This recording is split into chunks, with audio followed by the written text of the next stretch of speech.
Hello, dosa పిండి కలపడం ఎలా అని ఈరోజు మనం రెసిపీ తెలుసుకుందాం. అసలు దోస పిండిని ఎలా కలుపుతారు. దోస పిండికి బేసికలీ ఈ కప్పుతో 2 కప్పులు మినపప్పు వేసుకోండి ఇలాగా. ఓకే, 2 కప్పులు. ఓకే, దాని తర్వాత ఇవి 2 కప్పులు. సో 2 కప్పులు మినపప్పు వేసుకున్నారు కదా, 2 కప్పులు ఇడ్లీ రైస్ వేసుకోండి. మీరు మామూలు రైస్ కూడా వేసుకోవచ్చు, బట్ ఇడ్లీ రైస్ వేసుకుంటే ఆ టేస్ట్, ఆ దోశ మంచి క్రంచీగా బాగా వస్తుంది అన్నమాట. సో ఇవి 4 వేసుకోవాలి. సో దట్ మీన్స్ 1:2 అంటే 1 కప్ మినపప్పుకి 2 కప్స్ రైస్. మనం ఇప్పుడు 2 కప్స్ మినపప్పు వేసుకున్నాం కాబట్టి ఎంత వేసుకోవాలి? సింపుల్ మ్యాథ్, 4 కప్స్ వేసుకోవాలి. ఓకేనా? సో ఇక్కడ నేను చూస్తున్నట్టయితే ఇది ఇడ్లీ రైస్, 4 కప్స్ తీసి వేస్తున్నాను. 3rd కప్ ఇది, ఇప్పుడు 4th కప్.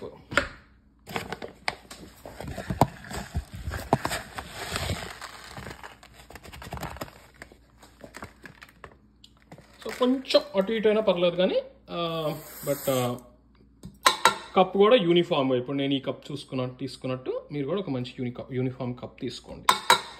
ఓకే, సో ఇప్పుడు ఇది వేసాం కాబట్టి చక్కగా ఇది ఇంకా దీన్ని ఏం చేయాలి? సోక్ చేయాలా? నీళ్లు పోసి, నేను ఇలా మిక్స్ కూడా చేశాను. నీళ్లు పోసి చక్కగా ఒక 6 hours నానబెట్టాలి. సో నీళ్ళు పోద్దామా? ఆల్రైట్.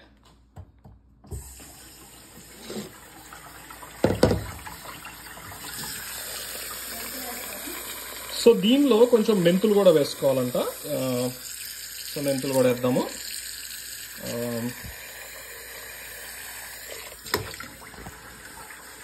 ఓకే, సో నీళ్లు పోసాను చక్కగా.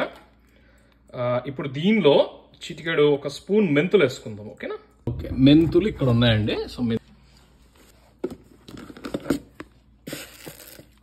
సో చిటికెడు మెంతులు ఎక్కువ వేస్తే మళ్ళీ దోశ సాగిపోతుందంట. పైగా మెంతులు అంటే కొంచెం చేదు కూడా వస్తుంది. సో చిటికెడు మెంతులు వేసుకుంటే, సో దీన్ని 6 hours సోక్ చేయాలి. 6 to 8 hours సోక్ చేయాలి. సో దీనికి మంచిగా లిడ్ పెట్టేద్దాము. ఓకే, చక్కగా లిడ్ కూడా పెట్టేశాను. So let it soak for 6 to 8 hours. దాని తర్వాత మిక్సీ చేసుకుంటే మంచి మీకు దోశల పిండి, క్రంచీ దోశల పిండి రెడీ. Thanks guys. మీరు మా ఛానల్ కొత్తగా చూసినట్లయితే ప్లీజ్ షేర్ చేయండి, సబ్స్క్రైబ్ తప్పకుండా చేయండి. ఇలాంటి ఎన్నెన్నో వీడియోస్ పెడతాను నేను. అలాగే లైక్ కొట్టడం మటుకు మర్చిపోకండి. బట్ సబ్స్క్రైబ్ అయితే చేయండి గైస్. Thank you, bye.